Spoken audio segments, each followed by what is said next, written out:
Ooh, that's a lot of light behind me. Hang on just a second. Oh, much better. Well, kind of better, huh? It's what I've got. Anyway, welcome. It's 7 o'clock on a Tuesday night. And where else would I be but here with you? DJ Stutz here with Little Hearts Academy USA and Imperfect Heroes podcast. And today I'm going to just jump right in. It's such a great episode and a great time. We are talking about the 40 developmental assets that children need to have. Of course, no one's going to have all 40, so don't freak out. But if you want to look at that, I can put the link in the comments. But if you just search 40 developmental assets, that's all you need, and you're going to find it. It's super easy. Don't go to the PDF though. Just go to the main one on search. It's on searchinstitute.org. Search-institute.org is it. But anyway, my guest this week, we talked about those 40 developmental assets. We also had a fun time talking about the things we learned while raising our kiddos and what they taught us and how much we had to learn from them. And so here, let me just move this over a tad. And so it's just a great episode. And Jerry Dugan is just an amazing guy. He started out with, let me see if I can bring that down just a little. There we go. He started out with coming from a broken home, and between him and his wife, there were 5 divorces, not of him and his wife, but of their parents between them. With their 2 sets of parents, there were 5 divorces. Oh, so hard. Well, they didn't know that was statistically not promising for them to be successful in marriage. They were young and in love, right? And so they actually went to a couples retreat, and it was from their church, and they learned so much and realized that they were really going to have to work to make this work, their marriage and their family. And so they took on the challenge and they did it. Well, one of the things that they found out about on this retreat were the 40 developmental assets. Don't worry, I'm not going through all 40 of them. Too much. But I will talk about, there's like some main categories. Jenny, wow, how cool. It's good to see you. Haven't talked to you in forever. Anyway, so there are main categories. There's 2 big ones. There's external and then internal categories for these assets. So the external ones, I feel like those are the ones the parents have control over, right? And the internal ones ultimately are going to be up to the child, but we can support them and help develop those internal assets. And so they're kind of categorized under those 2 main categories. And then you have the subcategories, all right? And so the first one in the external, so these are things that the parents can manage and try to work out, is support. So is your family supportive? Is there a lot of love and kindness? And do the kids know that they can count on you? And are you communicating positively with your kids? Or are you screaming at them all the time? And I know it's easy. And we probably yell way more than we realize that we're yelling. I think for sure I did. And in fact, I do have a program that will be coming up probably in June about how to have boundaries and how to enforce expectations without yelling at your kids. How are we going to quit yelling at our kids? So I hope that maybe you'll take advantage of that. Keep your eye out on that. But do they have other adult relationships too, like extended family? I remember I had aunts and uncles that meant the world to me. And And so maybe that's what they have, or maybe it's just a coach or a special teacher or a church leader, or a neighborhood, someone in the neighborhood that they really connect with. So, but another thing too is I want you to think about is the school climate and what's going on there. So most of my teaching career, I worked in very at-risk schools. And so these were schools that had a lot of gang activity from the parents. and that filtered down into the kids. So I had kindergartners that would come in and throwing down gang signs and using language that was not appropriate for adults, let alone kiddos. And we worked with them. But in that school, the police were at our school every day. It was just part of life. They were there every day, and sometimes for a kindergartner. In fact, one year, the first day of school, it wasn't in my class, it was in another kindergarten class, but a little guy had a gun in his backpack. It turned out Dad stashed it there to hide it from somebody, and forgot. Sent the kid to school, first day of school, and this kid was like, my backpack's so heavy. So anyway, goo, right? So you might want to check into your kid's school and see what is the atmosphere, what's going on, what are the levels of being able to, gosh, my mouth is not working today. But what are their levels of learning, and are they meeting expectations? And what support do they have there? That's something that you're really going to want to look at. So those are part of like support. That's not all of them, but that's some of them. And then empowerment. So do the kids feel empowered that they can take risks, that they can try some things new? One of the things that I really encourage parents in my coaching is to let their kids take a few risks, climb a little higher than you think it's okay. Just be there to catch them if they need it. But kids need to take risks, physically, emotionally, socially. They need to be able to have the confidence to stand up and take a risk and say, no, that's not nice to say. And I'm going to take my friend and we're going to go play over here. You can be all mean all by yourself.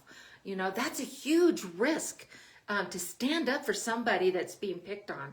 And so we want them to develop that confidence and that ability to understand. And it's interesting, the connection between kids who take physical risks are generally more willing, interestingly, to take emotional and social risks. So that's just a little something there that you might want to look at.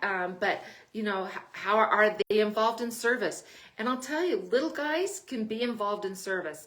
Even a 3-year-old can do something kind within the family, can share a toy. That's service.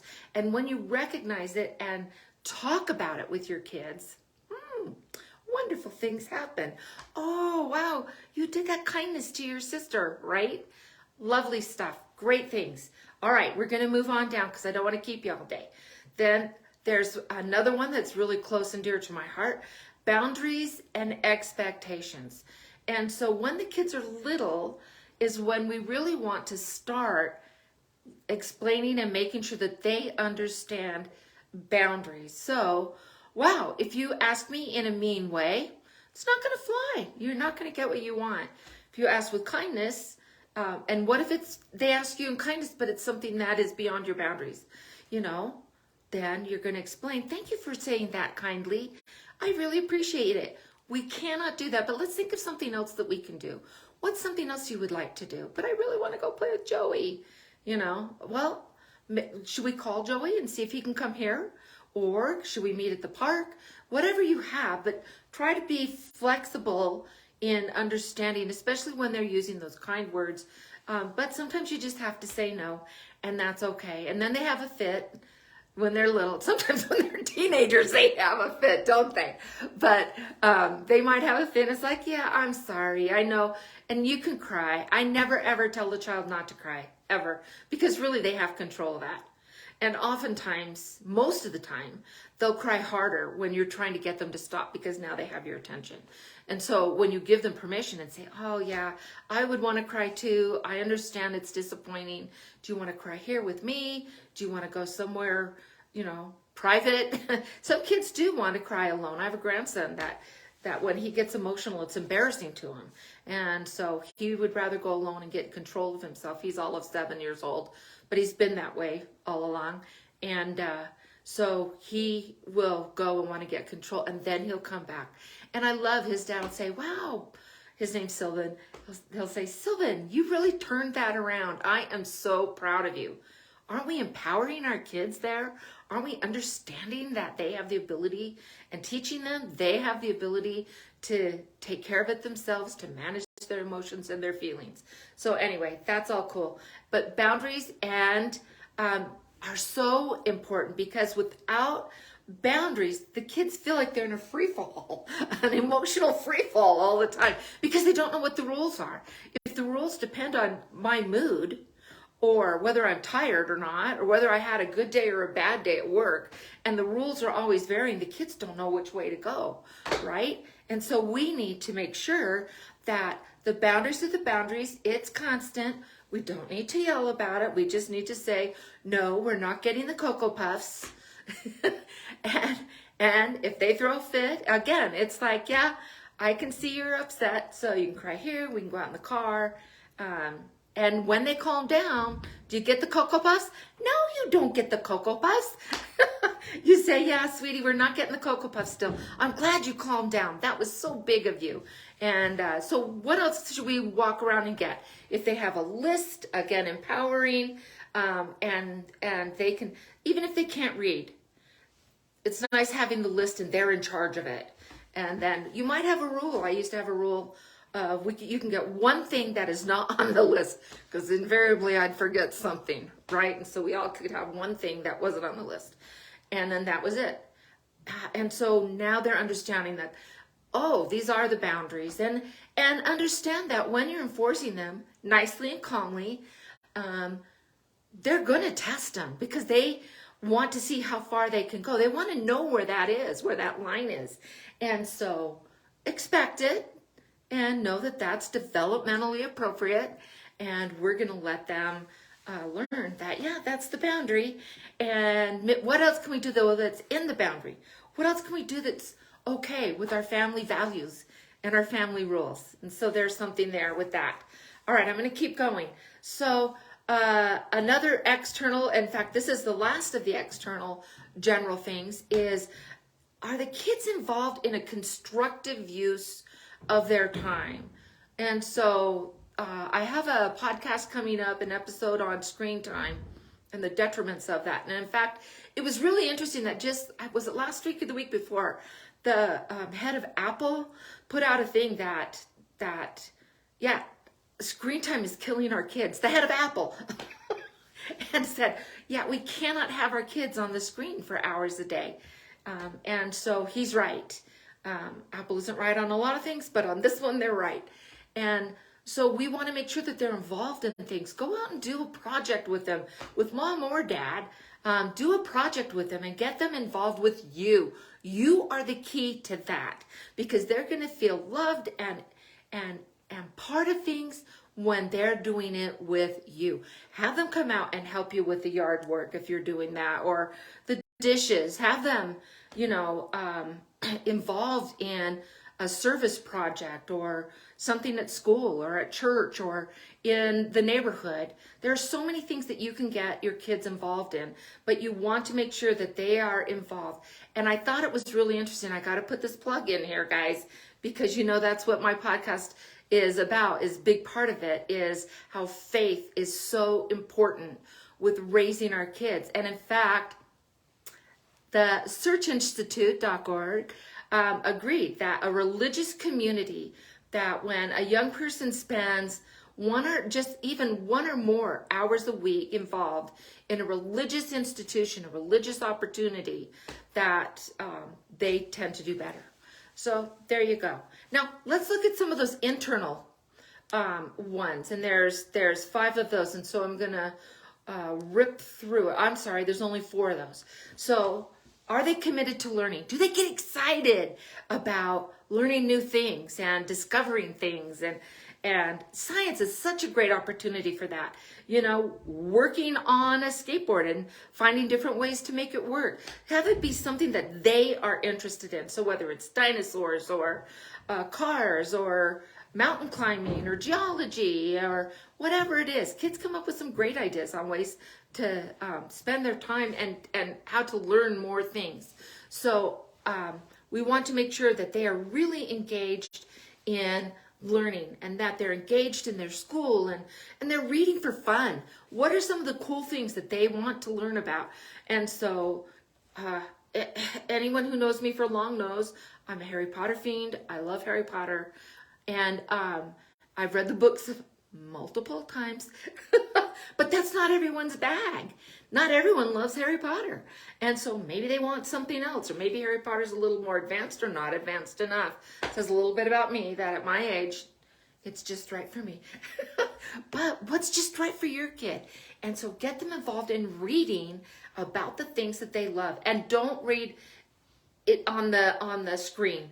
Give them a book. In fact, there's a ton of studies now that are out there that shows that when they are reading and it's a book where they're turning pages and stuff, they will retain that knowledge more than if they're getting it from a screen. Interesting study that was done on that. And to have positive values. You know, parents, we have a lot to do with the values of our kids, but so does society. Then the stuff that they see on the screens, the stuff that they hear at school, whether it's from a teacher, a specialist, or their friends, that they're going to be learning things that don't jive with the values that you want them to have. And so, while, you know, there's always the chance that they're not going to grab onto those, you know, all the way, you still want to let them know and have engagements where you're talking as a family, you're talking one-on-one, and you're involved in things. So if you have a value of service, how do they know that? If you have a value of honesty, how do they know that? How about hard work? How about diligence, right? How about dependability? All of those things. If those are the values you want them to have, they got to know that. And they're not just going to absorb it. You know, they'll see you, and that's very important. But seeing you along with you talking about it is really going to help. And but in the end, you know, it's that freedom of choice, and it's their lives to live, isn't it? Yeah. So the other thing is there's social competency. So how do they get along with their friends? Are they a good friend? Do they have a lot of friends? Are they able to make decisions based on? So one of the things in my coaching that I work with, hope I'm not giving away too much, but we talk about the 3 questions that they need to learn to ask as they're making decisions. So one is, what's the best thing that could happen? What is the worst thing that could happen? And how will this affect the others around me? So whether the others around me is my team, my classroom, my brother, my sister, my mom and dad, whatever, how is that decision going to affect the other people that are around you? And eventually, if you keep working on it, it happens just really fast once you get used to it. But like everything else, it's a slow start. And so we have to bring up, have we talked about the questions? What did you think? And then let them talk to you about what their thoughts are with those questions. And so some of those are pretty interesting. And then the other one is a positive identity. How do they feel about themselves? And I've seen parents who kind of sabotage, well, no kind of, they do. They sabotage themselves and their kids by, my kid's the best, my kid does everything, my kid's the best hitter, my kid's the best pitcher, my kid's the smartest in math, whatever, and they're really just average. And so you keep feeding them that, oh, you're so good, you're the best at all of this. And it turns out that they start thinking that they don't have to work for it. They don't have to push themselves. And they think that everything's going to come easy. And then they become adults. And I'll just have you look around at society right now and see how that's working. So, you know, we want them to have those positive, realistic identities. If I wanted to be MLB, I love Major League Baseball. So if I wanted to be an MLB player, first off, I was never tall. I'm 5'2" on a really good day, wrong gender, right? And I am not that good. I'm not awesome. Turns out I'm really good at watching and cheering for my team, right? And so we want to have realistic expectations. If you have a son that's 7 foot and he wants to be a fighter pilot, not gonna happen. Too tall, too big for the cockpit. So there are things that we want them to be able to have realistic understanding with goals and with a sense of purpose, and then let them go with how they're going to figure that out. So those are the main ones.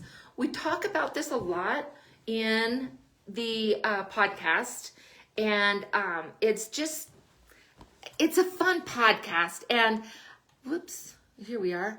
And I really love the way that it turned out. I hope that you'll give it a listen. And so it's episode, just a minute, I'm looking at it to make sure I have the right number. It's episode 95, and it's called Getting Out of a Rut and Other Lessons I've Learned. So that we're talking also about how we get in a rut. We do things this way, right? It's not part of the assets.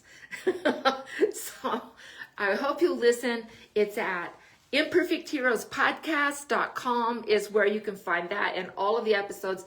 But the podcast is really anywhere that you look for podcasts. One last thing before we go is I happen to have something that might be fun for you. If you will go and listen to the podcast and then leave us 5-star review and our 5-star rating and then a review, and let me know that you did that, because it'll show me the review, but it doesn't always show me who did it. So if you just email me, leave a note here on the Facebook page, you can message me, you can email me, any of those things, just let me know. I will send you a digital copy of my workbook, and it's called Living in Kindness. And we talk about 5 different areas of kindness that you can use to expand kindness in your life. And it has a place to journal. It's got ideas. Each area has 10 ideas to get you started. And then I'm hoping that when you're done, you will post about it and share the good news and inspire other people to bring kindness into their lives. And so we talk about being kind to yourself, kindness in your family, kindness in your neighborhood, kindness in your community. And then we also talk about kindness in social media. So if you would like that for free, just go ahead, leave the 5-star review and our rating, and then leave a review and let me know, and I will get that to you. So next week, I am talking with Tamika Chambliss Williams, and she is amazing. She has gotten awards for short films, best director. She has I've got a ton of the awards that she's on, but we're talking about engaging our children in our own creative endeavors, how to help them build their creative endeavors. But it's really funny because it took a twisted turn, an unexpected turn, and it turned into, we both have had very different religious experiences when we were kids and with different outcomes, but we both find ourselves on a road of faith. And so that was just a fun change. And so we'll be talking about that more next week here on our Facebook Live and then on the podcast. So until next week, let's find joy in parenting. See you guys. Bye-bye.